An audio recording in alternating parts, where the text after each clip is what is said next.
In today's video, we're going to look at the king of carbon emissions, coal. My name's Mike Cooper, and I'll be giving you the latest and greatest insight to what's happening in the coal industry.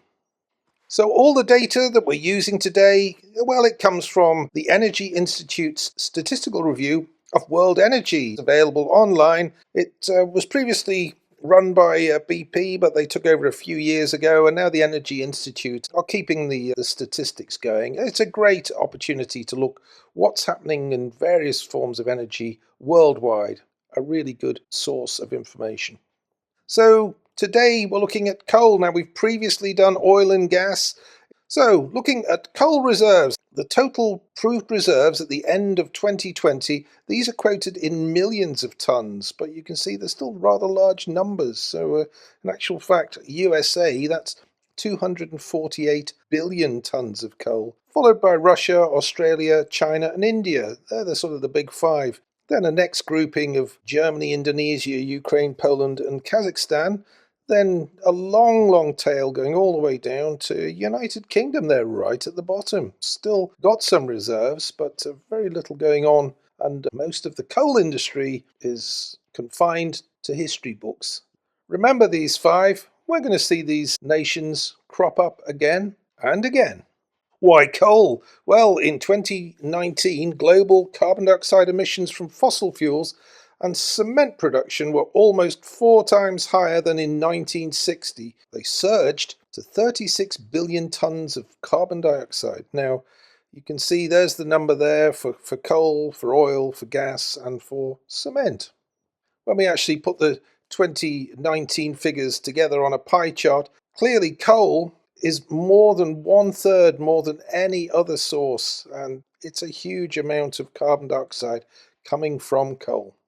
In this map here from Carbon Brief, you can see where in the world coal is burnt. Now the key there is grey dots are closing, orange operating, new, under construction plant. Can't really kind of make those latter two out because there's a lot of dots sitting one on top of the other, and yeah, difficult to read out. But looking at the map, clearly in North America, a lot of coal plants, but a lot of them are closing by the looks of it. In terms of South America, very little. Africa, very little, with the exception of South Africa, where there's both operating and new plants. In Europe, quite a lot closing by the looks of it, but a new one there appearing in somewhere in Eastern Europe. I'm not entirely sure where that is. And a lot operating again in Eastern Europe. When we look further east, India stands out, covered in those orange dots, operating coal plants, and a lot of new ones planned. Likewise, China, lots and lots of new coal burning power stations and lots in operation.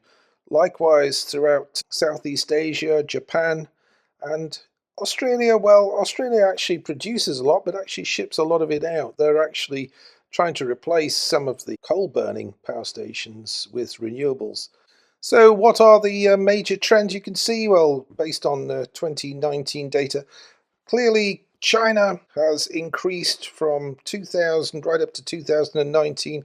It's gone from around about 200,000 megawatts of power derived from coal, and that's now going up to, well, about 1 million, so a 5-fold increase. The USA, on the other hand, it's been steady for the first decade of the millennium, but it since has been dropping, and that is expected to continue as the US switches more to renewables. So if you look at coal production, well, these are the figures for coal production in billions of tons, and you can see around about 1980, about 4 billion, whereas now the number's up at over 9 billion. So it's more than doubled in the last 40 years. There have been a few dips in there, but generally the increase just marches on, now at an all-time high. Looking at coal production by country, on the left, well, we've got it just without the numbers. You can see how China really dominates, whereas on the right-hand side, we've actually put the numbers in there. They're the billions of tons of coal production. And again, you see those 5 names we saw on the reserves, but this time Indonesia slipped in into 3rd place. It produces a lot of coal. Now, coal wouldn't be produced unless there was a demand. So if we look at coal consumption, you can see, yeah, it's at an all-time high. Consumption here measured in exajoules. Now, don't ask me what an exajoule looks like, because very difficult to kind of understand or visualize this unit of energy. However, you can see a rapid increase post 2000, going up to around about the early 2010, 2012. And then since then, it looks like it's kind of plateauing, but does appear to be on the rise in the last few years. So that's consumption. And who's doing the consuming? Well, here's the list.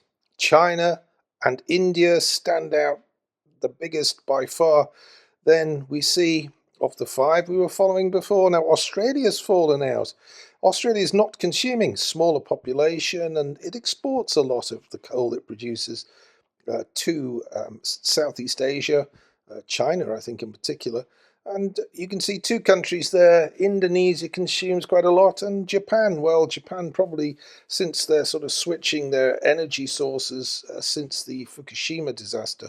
Now that's the big coal consumers, but here's the rest. There's a long tail, and look at all the countries you can see on here, all consuming coal, all the way down, even though 0.0, it's a very, very low figure in terms of exajoules, but still reliant on coal. So what are the key takeaways from this video on coal? Well, in terms of reserves, production and consumption, they're all just going up year on year.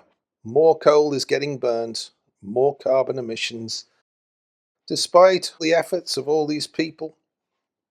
Thank you for watching. I hope you found that interesting. Please hit the like, subscribe, and ring the bell. Hope to see you back on our channel before too long.